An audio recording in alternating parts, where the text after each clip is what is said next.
자, 지금 시간이 2023년 9월 15일, 오늘 금요일인가요? 오전 12시 16분입니다.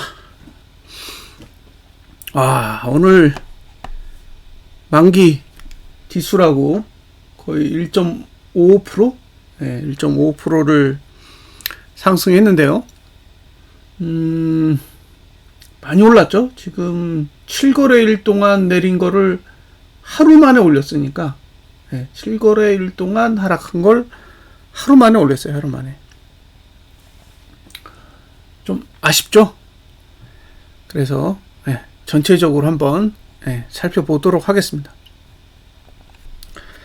자,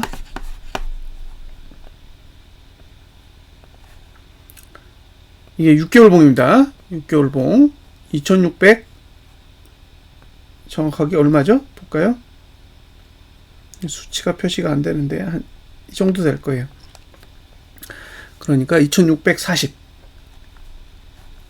6개월 봉은 2640이 상단선이고, 그 다음에 하단선은 여기 있어요. 2287.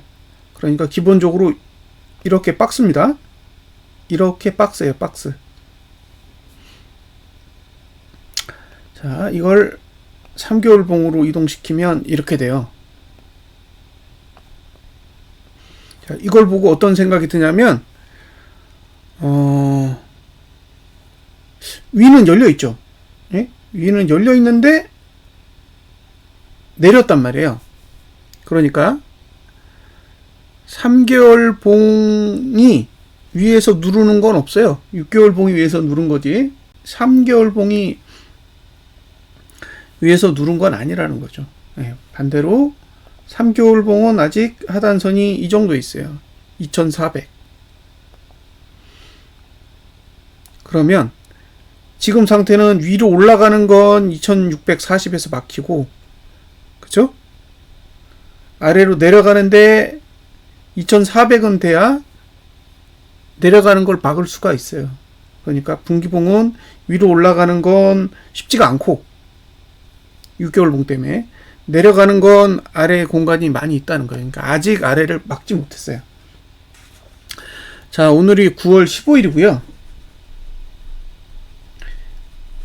이번 주 1거래일, 다음 주 5거래일, 그 다음에 추석이 있는 3거래일 합쳐서 총 9거래일이 남아 있습니다. 9거래일. 그러니까 9거래일 동안 어떻게 움직이느냐, 이제 그걸 가지고 분기봉이 어떻게 끝나는지 확인할 수 있겠죠. 근데 현재 위치에서 보면 애매해요. 자, 2564.28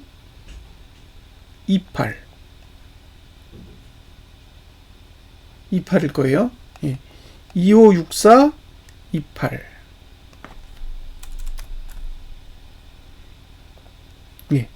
이 위에 있으면 상승이고 이 아래 있으면 하락이에요. 자, 다시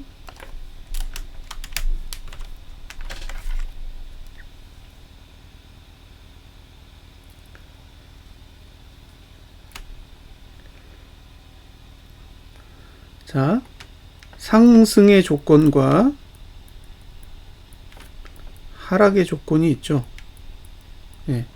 상승의 조건은 엔드고 하락의 조건은 오합니다. 고가, 저가, 종가 이렇게 돼야 되고, 하락의 조건은 고가, 저가, 종가예요.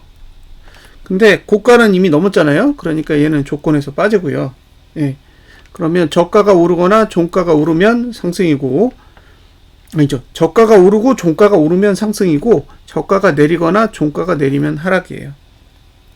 그러니까 여기 2455.99 여기를 붕괴하면 저가가 내리는 게 되잖아요. 그러니까 바로 하락 조건이 됩니다. 바로 하락 조건이 되는 거고, 이 저가를 깰 수 없으면 종가를 낮춰야 돼요. 근데 얘는 9거래일 이후에 확인이 됩니다. 9월 말일에 확인할 수 있기 때문에. 지금 코스피 지수가 얼마냐? 지금 코스피 지수가 얼마냐면 247289예요. 아니 25729. 89입니다. 네.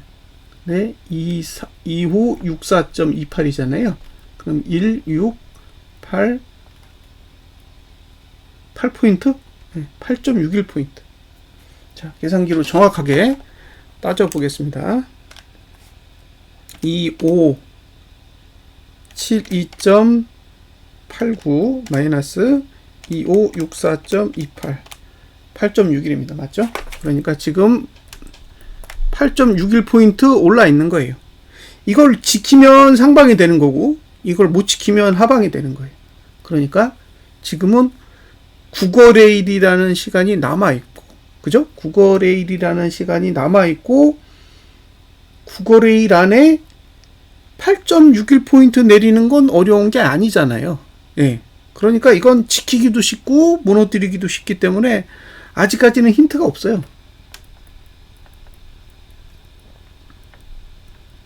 예, 지켜도 그만, 안 지켜도 그만이죠. 하루에 갈 수 있는 폭이란 말이에요. 그러니까 지금 움직이고 있는 변동폭이 하루에도 충분히 가능한 수준의 움직임이기 때문에 뭔가를 가늠하기에는 어렵다는 거예요. 뭔가 명확하게 신호를 주고 그러면 조금 더 파악하기가 쉬울 텐데 그렇게 움직이지 않고 파악할 수 없도록 애매하게 움직이고 있다는 거예요. 그러니까 지금은 올라갈 수도 있고 내려갈 수도 있고 그런 상황인 거죠. 그래서 제 입장에서도 이걸 지킬 수 있다 또는 무너뜨릴 거다 이렇게 쉽게 이야기할 수가 없어요. 이걸 어떻게 쉽게 얘기해요? 하루만 빠져도 하락이고 또 안 빠지면 상승이고 그런 거죠. 그래서 지금은 애매하다는 거예요. 분기봉은 진짜 애매한 구간에서 움직이고 있다는 거죠.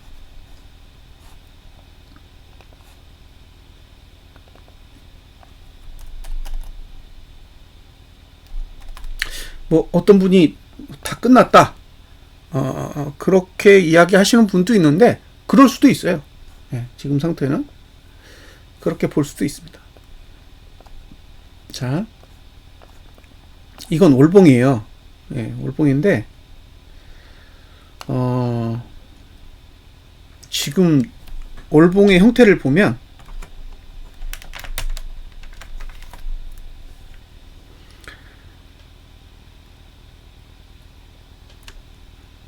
자, 기본적으로 어떤 흐름이 있냐면 추세가 이렇게 무너지면 추세가 무너졌을 때 볼벤이 이렇게 올라와요. 보통 이렇게 올라온다고요. 반대도 있겠죠. 반대 케이스. 그럼 보통 이제 이렇게 찍고 여기까지는 가요. 그러니까 이걸 두 개를 다 찍는 거지. 1, 2. 그리고 올라갈 거면 이제 두 개를 다 찍고 이렇게 올라가는 케이스는 있다는 거예요. 그러니까 지금 비슷하게 움직이고는 있어요. 코스피는. 그죠? 여기 파란 거 있고 여기 빨간 거 있으니까 코스피 입장에서 보면 그래 이렇게 찍을 수 있지. 이렇게 갈 수 있어 라고 충분히 설득력이 있는 흐름이에요. 아직 상단선까지 안 갔잖아요. 그러니까 월봉의 입장에서 보면 아직 매도가에 왔다라고 보기가 어려워요. 이건 지금 매도가에 온 게 아니에요. 매수가가 낮아지는 거지 매도가에 와서 내린 게 아니었단 말이에요. 그러니까 지금 상태는 월봉으로 보면 매도 전략을 사용하기가 어렵죠. 매도 전략을 사용하기 어렵단 말이에요. 안 오니까. 매도쳐야 될 가격이 오지 않는데 매도라고 주장할 수가 없는 거잖아요. 그러니까 그런 측면이 있다는 거예요. 근데 지금 여길 봤을 때는 이게 이해가 돼요. 그러니까 코스피 입장에서 보면 저렇게 오르는 게 충분히 가능해 보여 라는 이야기를 할 수가 있어요. 근데 이걸 코스피 지수로 안 보고 코스피 200 지수로 보면 어떤 일이 벌어지냐면 자, 코스피 200으로 보여드릴게요. 그러면 얘는 터무니없어요. 자, 보세요. 자, 보시면 어떤 형태로 되어 있는지 아실 거예요.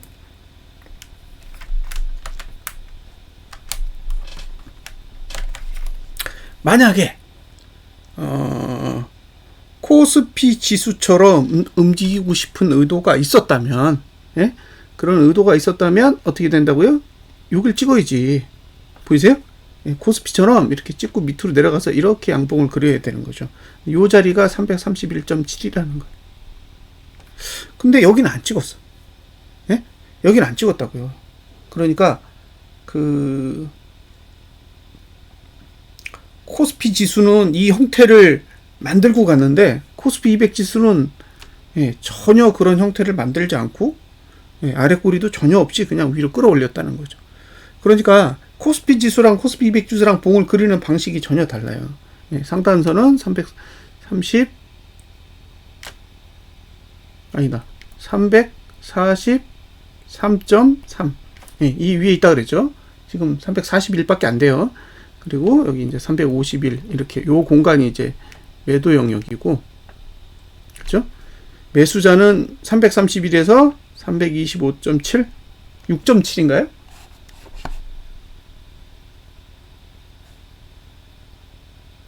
음, 5.74.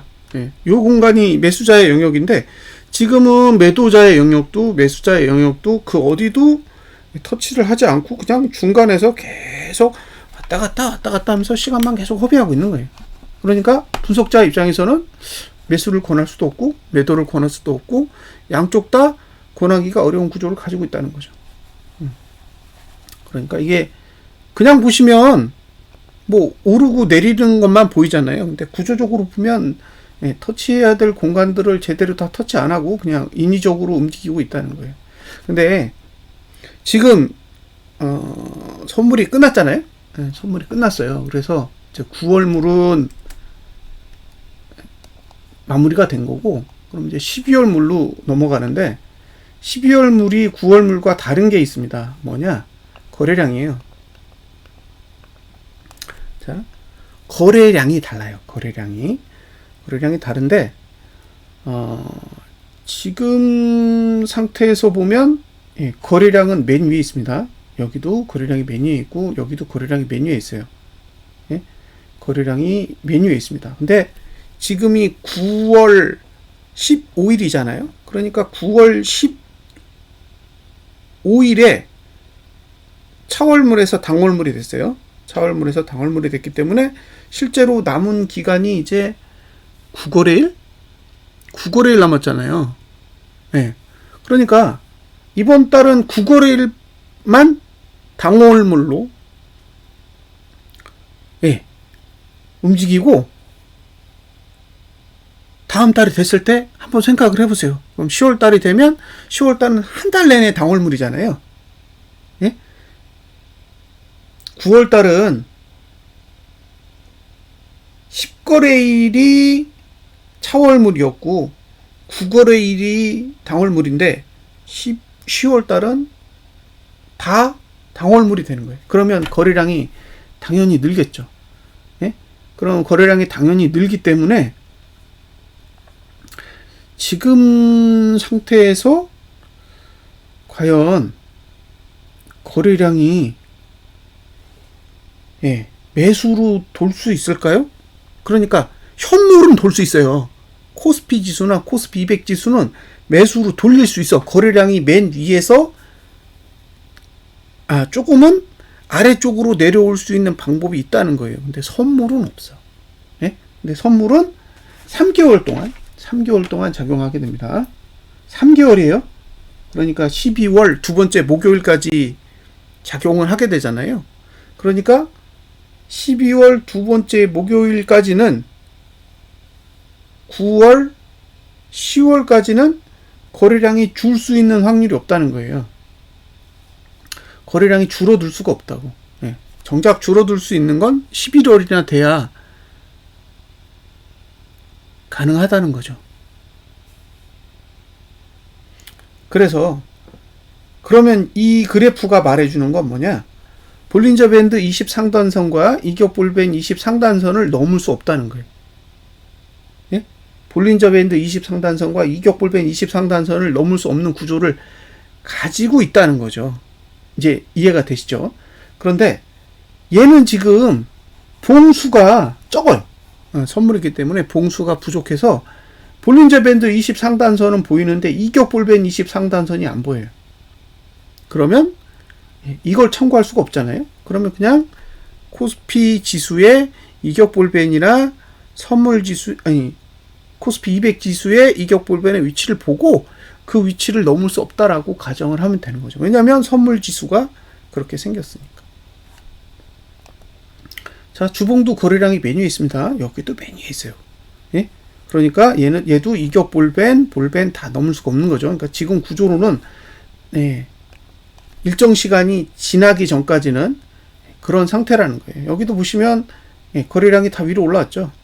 거래량이 위로 올라왔잖아요. 여기도 거래량이 위로 올라 있어요. 이게 당연한 거예요. 차월물은 거래량이 없어요. 근데 당월물로 전환되면서 미친 듯이 거래량이 들어오기 때문에 거래량은 다 늘게 돼 있어요.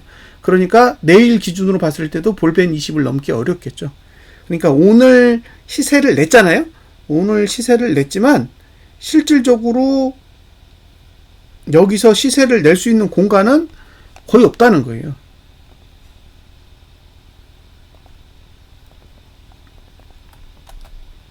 오늘 많이 상승한 거죠. 근데 내일 되면 바로 머리 위에 볼린저 밴드 20상단선이 있어요.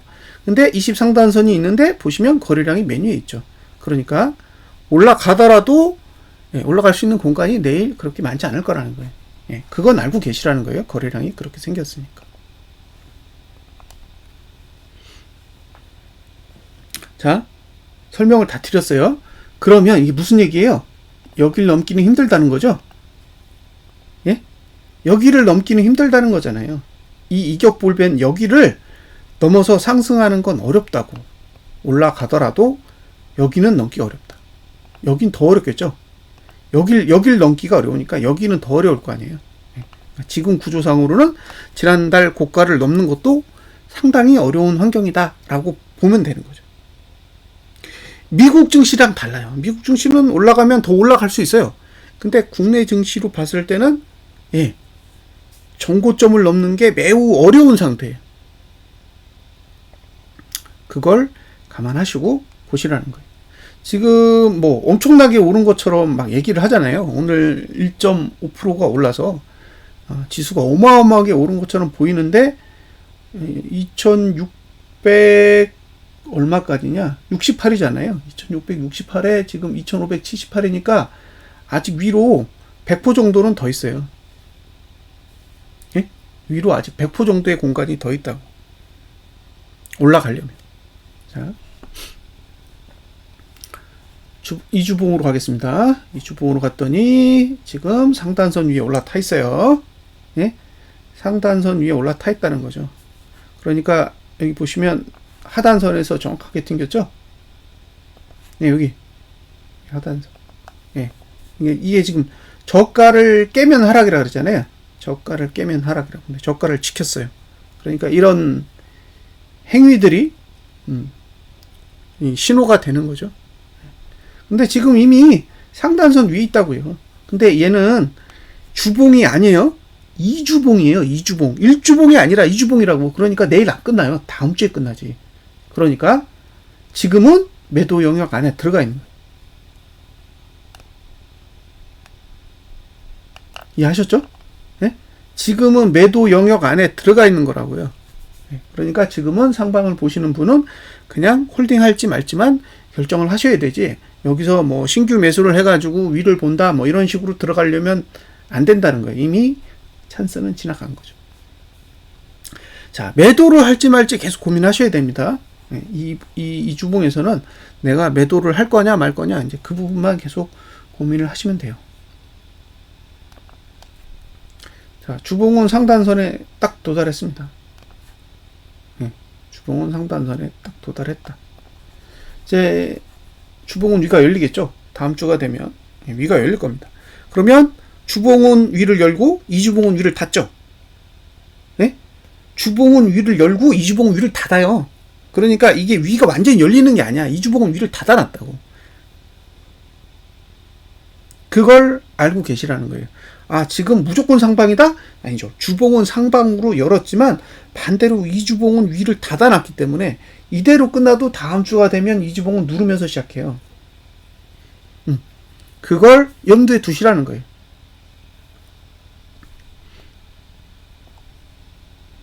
자, 여기가 하단선이죠. 여기가 하단선입니다.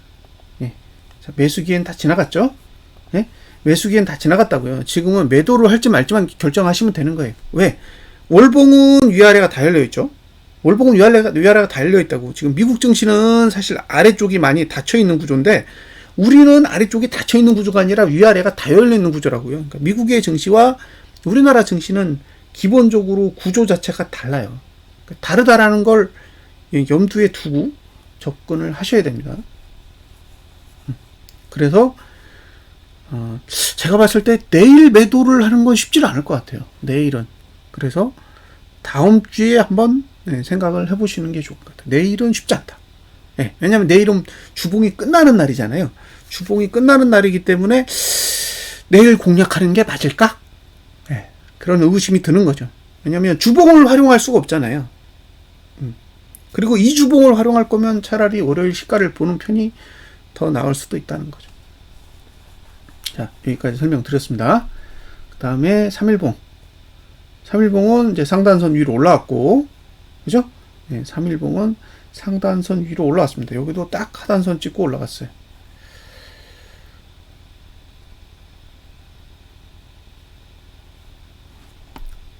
그러니까 지금 매수 영역은 다 벗어난 거예요. 매수 영역. 네, 3일봉도 매도 영역 들어갔고, 주봉도 매도 영역 들어갔고, 이주봉도 매도 영역 들어가 있어요. 네, 그리고 월봉은 아직 매수 매도 다 안 되는 거죠. 그러면 지금은 매수가로부터는 다 벗어난 거예요. 적어도 매수가로부터는 전부 다 벗어나 있다라고 봐야 되죠. 자, 일봉. 일봉은 앞으로 3일 동안 이제 1구간이 있어요. 오늘만 0구간인데 기가 막히게 오늘 올렸어요. 근데 내일 종가 하락하면 또 방향이 바뀌는 거예요. 예? 그러니까 상방으로 가려면 고조종이 계속 3일 동안 상승해야 됩니다. 고조종 이렇게 상승해서 가야 상방이지 내일 종가 하락하면 일봉은 다시 하방으로 전환된다라는 것을 감안하시면 될 것 같습니다. 자, 이게 시간을 보면 오늘이 목요일이고, 예. 금, 월, 화. 그러니까 금요일부터 화요일까지는 하방이 유리하고, 수, 목, 금은 상방이 유리하고, 그 다음 주 월, 화는 하락이 유리하고, 말일은 상방이 유리하고, 그래요. 예. 그런 구조입니다. 그러니까, 아직 상방이 이겼다? 라고 할 수가 없어요. 상방이 이기려면, 금요일부터 다음 주 화요일까지도 계속 올라야 돼요. 응? 금요일부터 다음 주 화요일까지도 계속 올라야 되는데, 여기서 이제 고민해 보셔야 될 건 뭐냐면, 3일봉, 주봉, 2주봉은 싹 다 매도가 위에 올라가 있기 때문에, 이제 개인이 매도세만 나와야 돼요.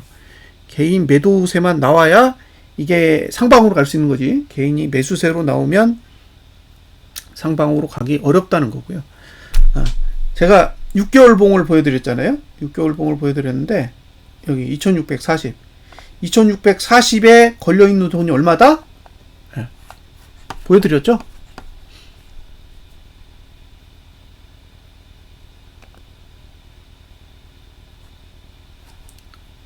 얼마였죠? 7조 2천억? 네. 7조 2천억. 그러니까 현물이 지금 걸려있는 게 7조 2천억 정도 걸려있을 거예요. 7, 8, 9니까. 오늘 많이 털었죠? 7조였어요. 어제까지만 해도 7조. 네, 7조였잖아요. 7조 2천억에서 7조가 됐다가 지금 6조 3천억이 된 거예요. 그럼에도 불구하고 6조 3천억이 필요해요. 그러니까 지금 이게 위로 올라가는 속도는 생각한 것보다 더딜 수 있다는 거예요. 위로 올라가는 속도는 더딜 수 있다고. 문제는 아래로 안 빠지는 게 문제인 거지. 위로 뭐 미친 듯이 올라갈 수 있는 구조를 가지고 있는 건 아니라는 거예요. 지금 위로 올라가려면 그 7, 8, 9, 3개월 동안 현물 산 걸 다 뺏어야 될 거 아니에요. 그죠? 개인이 산 현물을 다 뺏어야 될 거 아니에요. 다 손조를 시켜야 올라가지. 그거를 그대로 두고 어떻게 올라가요? 그러니까 지금 6조 3천억을 털어야 어쨌든 이제 올해 만든 신고점을 내고 다시 올라갈 수 있는 환경이 될 텐데 그만큼의 여력이 있을지는 저는 잘 모르겠습니다. 개인적으로. 그래서 이게 애매하다는 거예요. 자, 개인이 7,110억을 팔았어요. 그리고 기관이 1조 2,233억을 사고 외국인이 5,173억을 팔았는데 여기서 좀 특이한 게 있어요. 왜? 지금의 상승을 주도한 주체는 사실 기관이 아니거든요. 외국인이에요. 지금까지 증시를 끌어온 주체가 외국인인데 오늘 막판에 외국인이 던졌어. 예? 외국인이 던졌다는 거죠. 예. 근데 기관이 샀어. 그러면 여기서 어떤 걸 한번 봐야 되냐면 자, 올해 1월부터요. 올해 1월부터 누적으로 보자고요. 그러면 자, 금투는 매도예요. 응? 금투는 매도라고. 그러니까 금융 투자가 상방에 투자하는 메인 세력이 아니라는 거예요. 기관은 더 매도 쳤고 금투도 매도했다고. 그러니까 우리가 보는 상식에서 보면 금투는 지금 추세를 추종하는 거래를 하는 주체는 아닌 거예요. 예. 그냥 왔다 갔다 눈치 보면서 이익만 취하는 주체라고 봐야 되는 거죠. 자, 오늘 누가 샀냐? 금투가 샀어요. 그죠? 금투가 샀잖아요. 오늘 코스피의 메인이 금투예요. 무슨 얘기예요? 만기를 노렸다는 거지. 그죠? 만기를 노렸다는 거예요. 그럼 이 돈이 계속 유지될까? 그건 물음표예요. 왜냐? 지금까지 매수한 게 없어요. 매수한 주체는 외국인이었지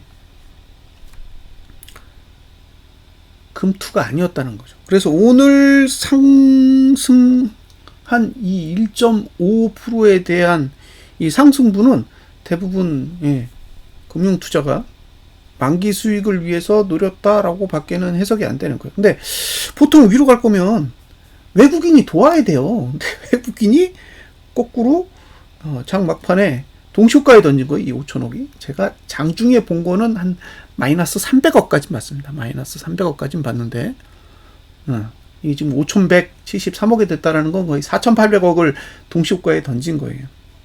그래서 이 부분이 좀 특이하게 느껴져요. 자, 올해 누적으로 개인은 아직 3조 6천억 밖에 안 돼요. 그러니까 작년에 16.6조를 샀는데 거기서 3조 6천억 밖에 안 팔았다는 거죠. 그러니까 이게 지금 전체적인 맥락에서 보면 좀 이해가 안 돼요. 그러니까 외국인이 매수하는 건 이해가 돼. 근데 개인이 매도하는 이 금액의 규모로 봐서는 이걸 가지고 상승장이라고 할 수 있나? 라는 거죠. 왜? 기존에 130조를 샀는데 130조에서 3조 6천억을 팔아서 상승장을 다시 만들 수 있다라는 게 저는 이해가 안 되는 거예요. 그러니까 제 입장에서는 그렇다는 거죠. 자, 월별 9월만 봐도 9월 되게 특이해요. 자, 외국인도 매도예요, 이제. 예? 그러니까 이번 달 들어서 9거래일밖에 안 남는데 외국인도 매도한다고. 매수를 안 해. 이게 메인이라 그랬잖아요. 그리고 지금 5천억입니다, 매도가. 엄청난 것 같지만 5천억 매도, 1천억 매도 이 정도밖에 안 된다는 거예요. 그러니까 지금 딱 9거래일 남은 시점에서는 이게 아무런 방향성이 없다는 거예요. 그래서 제가 제목이 오리무중이에요. 예? 방향성이 제로라고요. 방향성을 파악할 수가 없어. 왜? 현물도 쌓인 게 없어요. 현물도 쌓인 게 없고 선물도 쌓인 게 없어요. 예? 그러니까 현물도 누적된 게 없고 선물도 누적된 게 없으니 이걸 보고 제가 뭐라고 이야기할 수가 없는 거죠. 예, 그러니까 지금은 아무런 이야기를 할 수가 없다는 거예요. 그래서 9거래일이 남았는데 코멘트 할 게 없습니다. 아무것도 없어요, 솔직히. 자, 오늘 외국인이 장중에 1조 7,400억까지 샀어요. 1조 7,400억까지 샀습니다. 선물을 그렇게 매수했어요. 그럼 그걸 봤을 때는 와, 이건 뭐 무조건 상방인 거잖아요. 근데 당월물을 1조를 사고 차월물을 7천억을 샀어요. 그러니까 당월물 1조, 차월물 7천억. 물론 이거 추정치입니다. 자, 그런데 장이 끝나고 나서 동시호가에 7천억을 던졌어요. 동시호가 이후로 7천억을 다 던진 거예요. 그러니까 지금 여기에 외국인이라고 표시된 이 1조는 당월물, 예? 당월물 물량이고 차월물 물량이었던 7천억은 싹 다 매도를 했어요. 그럼 외국인의 누적 포지션은 얼마냐? 0입니다. 0. 예? 외국인의 누적 포지션은 거의 0이에요. 12월물 누적이 0이에요. 0. 그러니까 제로에서 시작한다는 거죠. 자, 현물도 방향성이 없어. 선물도 방향성이 없어. 그러니까 9개월 동안은 누적된 데이터의 힘을 가지고 분석할 수 있는 방법이 없다는 거예요. 그런 문제가 있습니다. 그래서 지금 상태에서는 이제 예, 거의 시작점에서 다시 판단을 해야 되는 그런 문제가 생긴 거죠.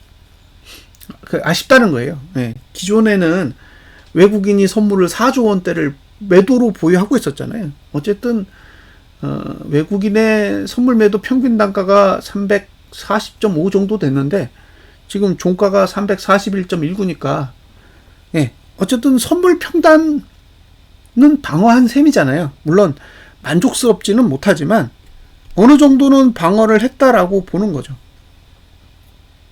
그런 측면에서 봤을 때 개인적으로는 그래도 이 누적된 선물 매도 덕에 급등하지 않고 3개월간 거의 횡보하는 수준의 장을 잘 만들어줬다고 생각합니다. 예, 그런데 이제 그게 없어진 거예요. 그 방어막이 완전히 없어진 거죠. 그러니까 내일 외국인이 선물을 매수할지 아니면 내일 매도할지 알 수가 없어요. 예, 알 수가 없습니다. 또 현물도 지금 누적된 거는 외국인은 매도잖아요. 그러니까 지금 외국인의 데이터를 보면 현물도 매도, 선물은 제로. 그러니까 딱 그냥 시작 위치에 온 거고 실제로 지금의 위치는 그 분기봉으로 봤을 때는 전분기 종가 부근에 딱 있는 거잖아요. 그러니까 위치 자체도 그렇고 누적된 돈의 힘도 그렇고 다 제로 세팅된 상태로 9거래 일이 남았어요. 그러니까 지금 상태에서는 위로 올라가는 것도 충분히 가능하고 아래로 내려가는 것도 충분히 가능한 애매모호한 상황이라고 판단이 돼요. 그래서 9거래일 동안 또 다시 관찰을 해야 되는데 기존 거의 한 1개월 넘는 시간 동안에는 외국인의 선물 매도 덕분에 그래도 편안하게 상승이 제한적이라는 이야기를 쉽게 언급할 수 있었는데 이제 그게 쉽게 될지는 잘 모르겠습니다. 예. 하루하루 또 일희일비할 수밖에 없고요.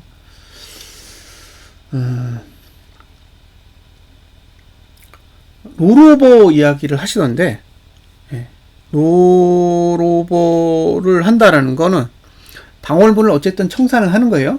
당월물을 청산하지 않고 차월물만 롤오버를 할 수 있는 방법은 없어요. 그러니까 당월물이 빠져나가는 거죠. 그러니까 만약에 매도 포지션을 가지고 있으면 당월물을 매수해서 청산을 하고요.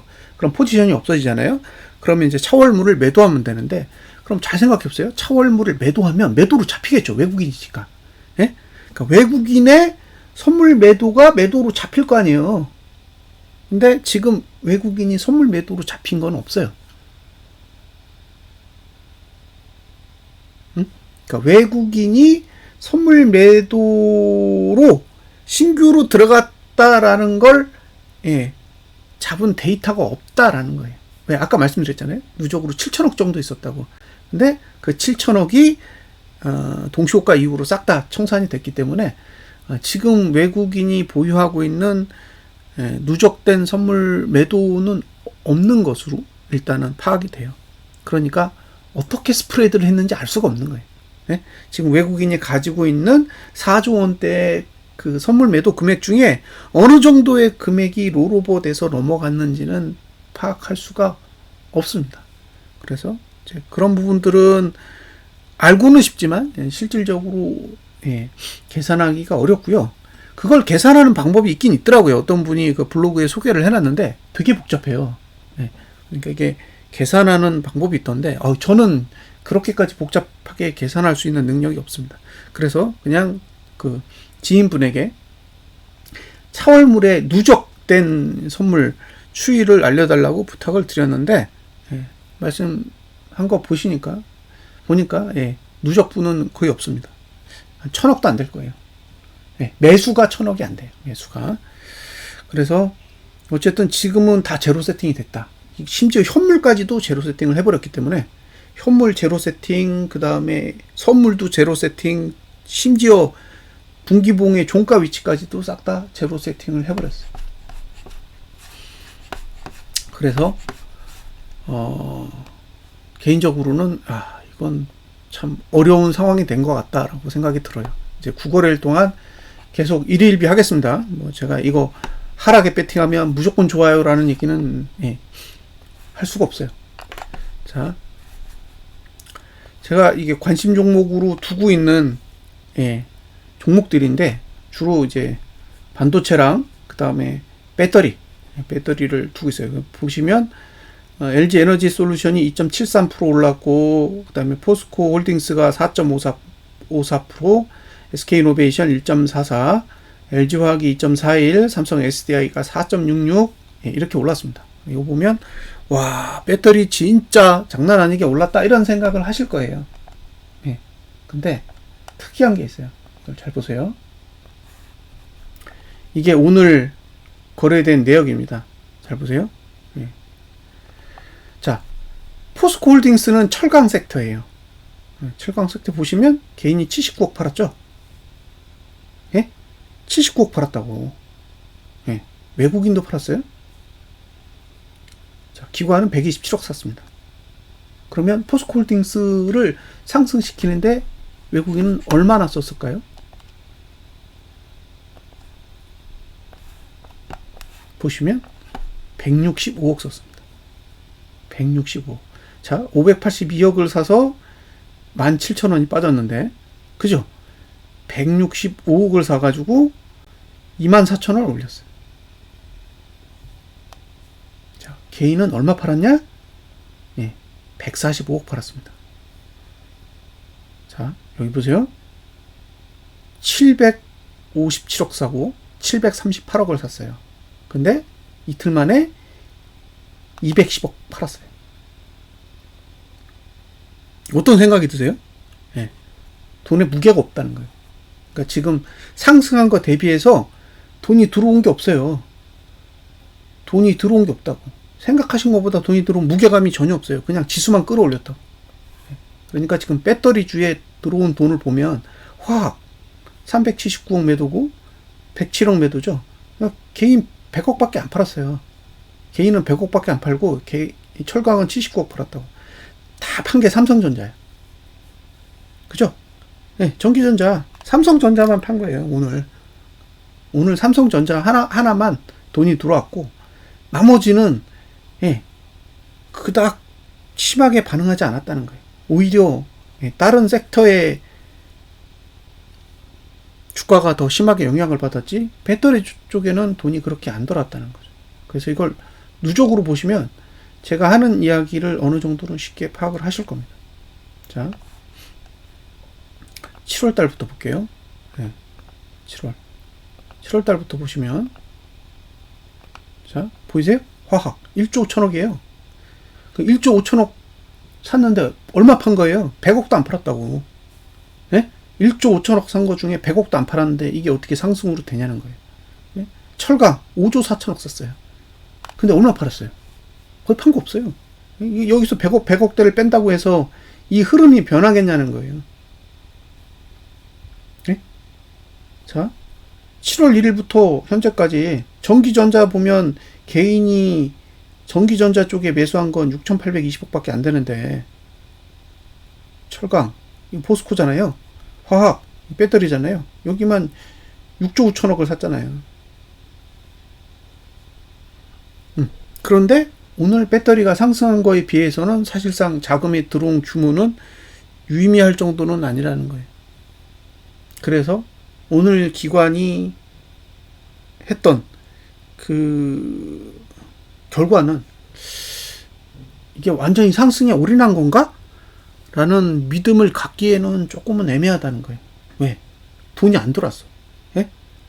돈을 심하게 밀어놓고 끌어올렸어야 되는데 돈은 밀어넣지도 않고 그냥 주가만 끌어올려놨기 때문에 비어있어요. 힘이 없다고. 그러니까 이게 저점 매수를 해가지고 매집해서 끌어올린 게 아니라 그냥 끌어올렸다는 거예요. 그러면 올라갔을 때 이익이 되는 건 개인이죠. 개인이 엄청나게 들고 있으니까. 그래서 내일 관찰해 보셔야 될 거는 기관이 물량을 던지냐예요. 지금 증권이 만기 결제를 위해서 끌어올렸는데 그 끌어올린 돈을 내일 던지느냐. 이제 그 부분에 대해서 좀 관심을 가져보시고요. 저는 선물은 위로 올라갈 공간이 거의 없다고 봐요. 예. 월물 교체가 된다고 해도 지금 상태에서 선물이 급격하게 올라갈 수 있는 공간은 별로 없다라고 생각하기 때문에 상승은 제한적으로 작용할 텐데 과연 이제 외국인이 선물 매도에 나설 것이냐, 그게 첫 번째고, 두 번째는 증권이 오늘 매수한 현물을 던질 것이냐, 이 두 가지를 좀 관찰해 보셨으면 좋겠습니다. 자, 분석 마치겠습니다. 좋은 꿈 꾸세요.